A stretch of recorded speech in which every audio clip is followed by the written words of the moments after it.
This story begins with a letter.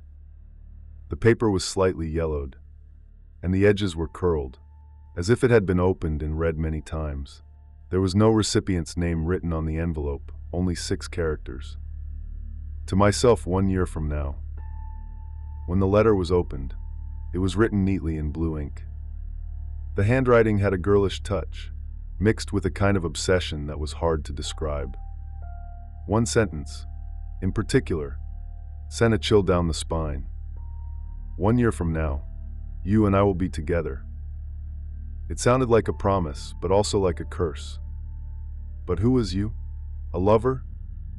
Or someone or something not from this world? No one knew, and no one could explain it. In this story, there are 2 main characters. One is Katy Wong, and the other is Mary. They had known each other since they were little. They lived on the same street and went to the same primary school. From their kindergarten graduation photo to the first time they took the bus together in year 5, in every picture, they were always standing next to each other. When they moved on to secondary school, they happened to get into the same one again. By coincidence, they were even placed in the same class. They were like shadows of each other.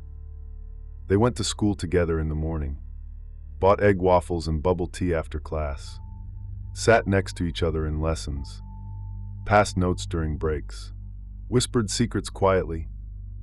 Even the pens in their pencil cases were exactly the same. Everyone thought the 2 of them would always be like this. No one ever doubted it. Some classmates even started to whisper behind their backs, saying they were probably dating. But they never cared. They just laughed it off. For Katy and Mary, having each other was already enough. On a day in 2009 that was as normal as any other, Katy left home. She didn't say where she was going. She didn't say when she would be back. Just like many times before. At first, Katy's parents didn't think too much of it, because they knew that the place their daughter went to most often was Mary's house. It wasn't the first time Katy didn't come home at night. Many times before, she had stayed over without telling them.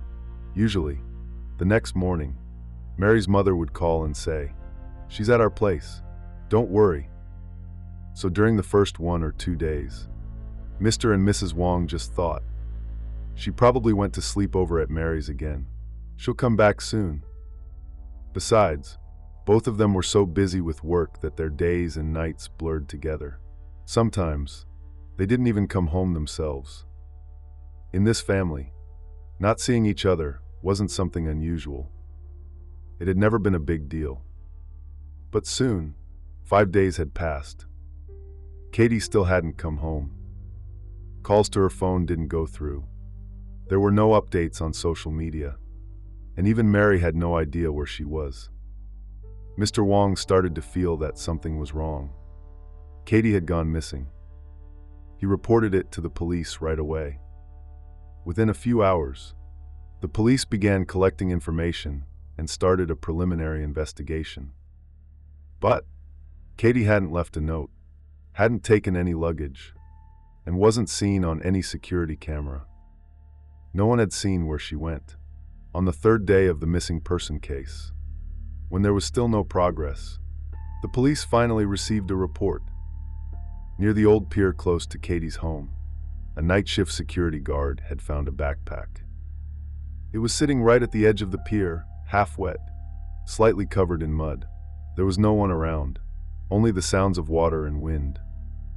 The guard said that while he was doing his patrol that night, he saw a black object in the distance near the water. At first, he thought it was trash, but when he walked closer, he realized it was a soaking wet backpack. Without thinking too much, he brought the entire backpack to the nearest police station. When the police opened it, the first thing they saw was a student ID card. Katy Wong, Form 5 student. Besides the ID, there were several personal belongings. An old school uniform, a faded photograph, and a notebook labeled diary. But what really caught the police's attention were 2 specific items. A letter with no seal. On the envelope it read, To myself 1 year from now. And a strange yellow sheet of paper, covered in symbols, clearly a tool used for playing the Chinese version of the Ouija board. The paper was made from yellow spirit talisman paper, and its edges were slightly burnt, as if it had been singed by fire. In the center was a circle, surrounded by words written in Chinese. The creepiest part was what was written in red ink at the bottom of the paper. He said he would wait for me. The police unfolded the letter and skimmed through its contents. The first sentence already sent shivers down their spines. 1 year from now, you and I will be together. But the second line was even more disturbing. If you liked Mary, why did you fall in love with that male ghost? You even jumped into the sea for him. Was it worth it? Several officers looked at each other. The room fell silent. A senior detective spoke in a low voice. Was this letter a suicide note? A confession? Or the fragmented thoughts of someone in complete mental collapse? Whatever it was, one name stood out clearly. Mary. When the police confirmed that the backpack was found near the pier, and saw the words "jump into the sea" written in the letter, they immediately sent out a team of divers to search the waters. That day, the weather was gloomy. The surface of the sea looked gray and murky. The waves weren't strong, but the currents beneath were fast, and the visibility underwater was almost zero. The divers spent the whole day searching the surrounding area. They even extended the search by putting up police cordons along a wider section of the coast. In the end, they decided to start over. This time, by looking into Katy's personal connections. The first name they looked into was the one mentioned in the letter. Mary. The police contacted the school immediately and arranged to speak with her, hoping that Mary might be able to offer even the slightest clue about Katy's final days. Mary finally sat down and gave a formal statement, and from her words, the police began to learn more about Katy's recent behavior. It turned out that Mary hadn't spent time with Katy for a while now. The reason was simple: Katy had changed. Over the past few months, Katy had become more and more strange. She had become obsessed with something, the Chinese version of the Ouija board. It's a tool used in folk rituals to summon spirits. Compared to the Western Ouija board, it carried more taboo, more darkness. One day, Katy invited Mary to play it with her. At first, Mary refused. She had always been deeply afraid of anything related to the supernatural. But Katy kept asking. Her eyes were disturbingly serious. And she said to Mary, "You don't have to be scared. The ghosts are kind. They'll talk to you. They'll answer the questions in your heart." Eventually, Mary gave in. She agreed to join. That night, the group of 6 walked into an abandoned house in West Kowloon. The place was old and damp, with low ceilings. The walls were covered with peeling newspapers and yellowed Taoist talismans. The air was thick with the smell of mildew. And something else. Something rotten. Something hard to describe. There was no electricity. The only light came from a few candles placed around the room. One of them had brought a pre-drawn spirit calling board made for the game. In the center was a circle. Around it were Chinese characters. Numbers. At the beginning, everyone was still laughing and joking. They treated it like just a game. Someone even said in a playful tone, "Hurry and show yourself. I want to know if I was an emperor in my past life." The atmosphere was light. Even Mary couldn't help but laugh softly. But Katy didn't laugh. Her eyes were locked on the paper. She quietly reminded them, "Don't ask nonsense. And don't lie. They can hear us." The game began. All 6 of them placed their fingertips lightly on an upside-down glass dish.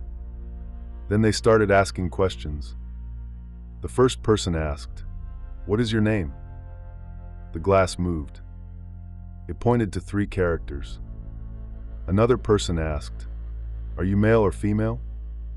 The glass slid toward the word male. Then someone asked, "Where did you die?" The glass paused for a few seconds. Then it slowly pointed to a single character. "Here." The room went completely silent. Someone whispered, "Does that mean right here?" One of the candles suddenly flickered. The flame wavered.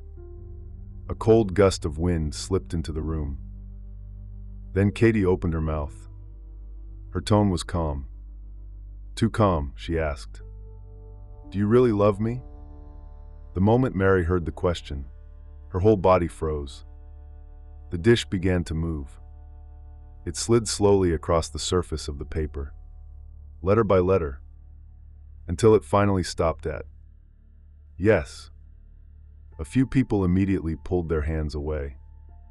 One pretended to take a phone call and walked out. Another said they weren't feeling well and needed to leave.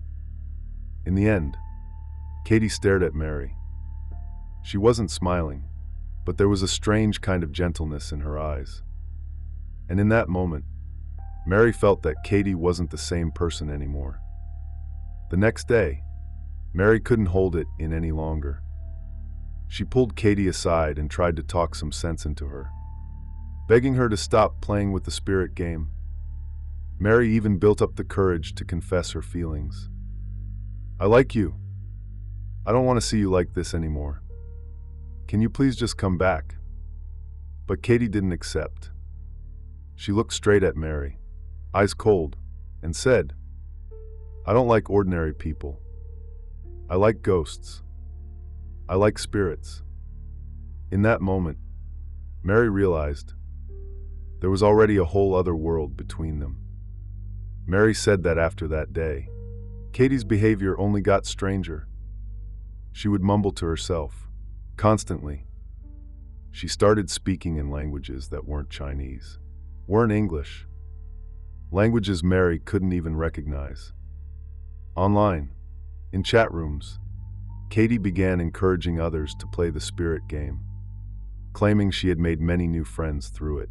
One of those friends was a male ghost. Katy said that during her darkest moments, when her grades were falling, when she had no friends and felt completely alone, this male ghost stayed by her side. He comforted her. He encouraged her. He told her he would never leave. From that moment on, Mary chose to distance herself from Katy. She stopped replying to messages, stopped walking home with her after school, stopped even looking at her. The two of them only saw each other occasionally at school. Mary never reached out again. But just 2 days before Mary gave her statement to the police, she saw Katy again, in a dream. The two of them were swimming in the water. The lake was silent. The sky was gray. The water was green. There was no sunlight, no voices, no sound. Katy swam quietly beside Mary. Neither of them said a word. They didn't look at each other. They just swam forward, side by side, in silence. After giving her statement, the police felt they had finally pieced together most of the story. But from a legal point of view, there wasn't much they could do. All they could confirm was that, after becoming deeply obsessed with the Ouija game, Katy Wong had suffered a serious mental breakdown. With the backpack found at the pier, and the letter mentioning jumping into the sea, the police concluded Katy most likely took her own life during an emotional collapse. But the body was never found. The police deployed diving teams, analyzed tidal currents, and searched all surrounding waters. But still, nothing. No evidence, no remains. It was as if she had vanished from this world. In the end, the case could only be handled as a missing persons case. Katy's parents never gave up. They posted notices in newspapers, made appeals online, even offered a $10,000 reward, all just hoping that someone, somewhere, would come forward with a lead.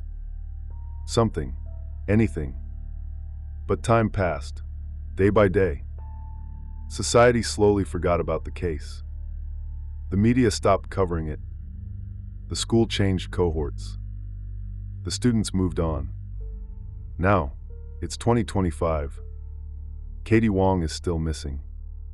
In the official records of the Hong Kong police force, her status remains missing person. As for that one sentence from her letter, if you loved Mary in the beginning, then why did you fall for a male ghost? That male ghost, was he ever real? Or was he simply a creation of a lonely girl's mind, a spirit born from a game, a fantasy she convinced herself to believe? No one knows. And maybe no one ever will. Actually, the Chinese version of the Ouija board originated from its Western counterpart. It was first introduced to China in the 1930s. Because the original board only had English letters, some local merchants redesigned it, replacing the letters with Chinese characters written on paper. Over time, this method evolved into what we now know as Deep Scene, the Chinese spirit calling game.